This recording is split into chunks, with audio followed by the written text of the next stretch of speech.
Costco on a Saturday with an 8-year-old and a 4-year-old was the last place I wanted to be. It had been one of those days, weeks, quite frankly, one of those years where the world just felt like too much.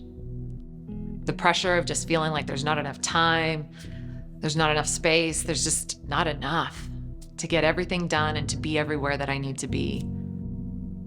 I took a moment, looked in the rearview mirror, and let out a long sigh.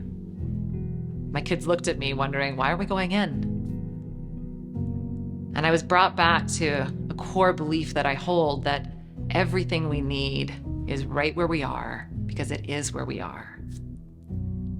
So I knew in this moment I was either going to step into that belief and let it reveal to me what's in this moment for me, or I was going to go in feeling frustrated, constrained, constricted, and just have a terrible time.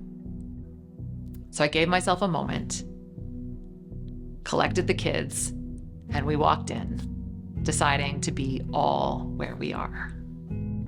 As we walked in, moving through the busy cars and the carts all over and a bit of the chaos that place can feel like on a Saturday, I was reminded that Costco on a Saturday is like a buffet lunch.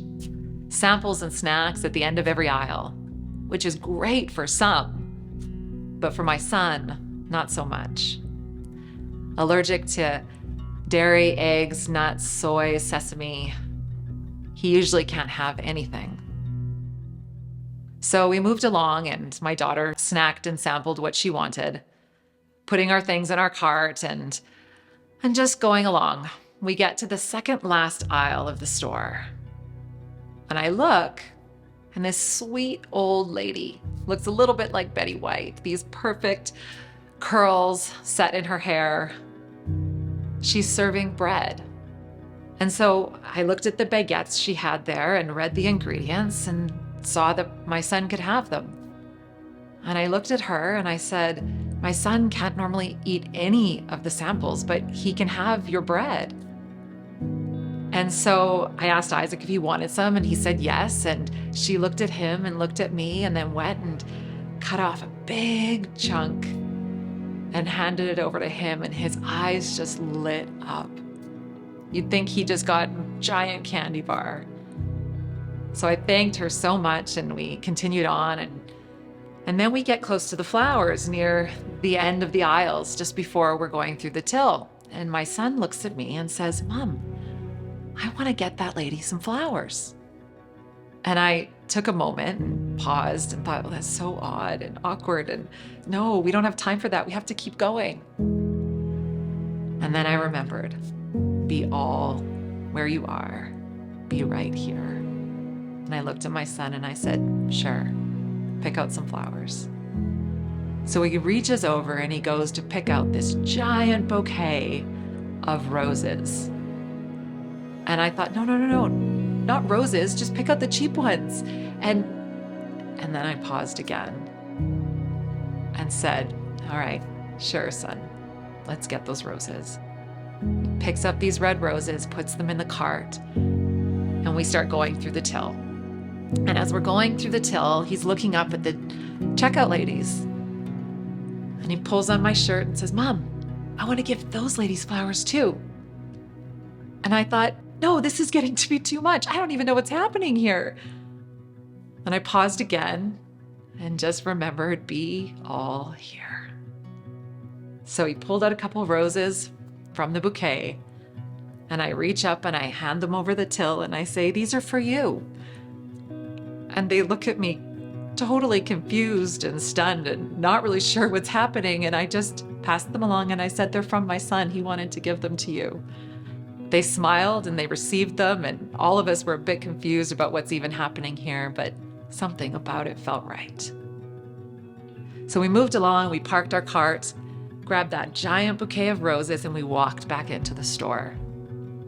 We find this sweet old lady again, and as we get close, now my son's getting a bit nervous about what he decided he was going to do, and I nudge him along a little bit and just say, no, you can give them to her. And he holds up this bouquet of roses, and she's looking at him really confused at what's happening here. And he goes, these are for you. She looks at him and she looks at me, and I said, yeah, they're for you, for the bread that you gave him. And she took those roses and held them, looking at them, and said, all I knew I needed to do was give a piece of bread. It's Easter and I don't have any roses yet, and these are gonna be my roses. And my heart is just softening and shattering, and tears are coming to my eyes about what's going on here. And she turns to my son and lowers down to his level and looks him right in the eyes and says, son, what is your name? And he looks at her and says, Isaac. And she says, Isaac, I will never forget you. This moment nearly took my breath away, tears flooding my eyes. We collect ourselves, we say thank you, and we move on. And as we walked out of that store, I was brought all the way back to the guiding philosophy of my life, that every moment is an opportunity to know love, and that love never takes more time. It is always there, waiting for us, extending itself to us, for us to receive it and give it. And sometimes all we need to do is reach out our hand and pick up those flowers or give that piece of bread.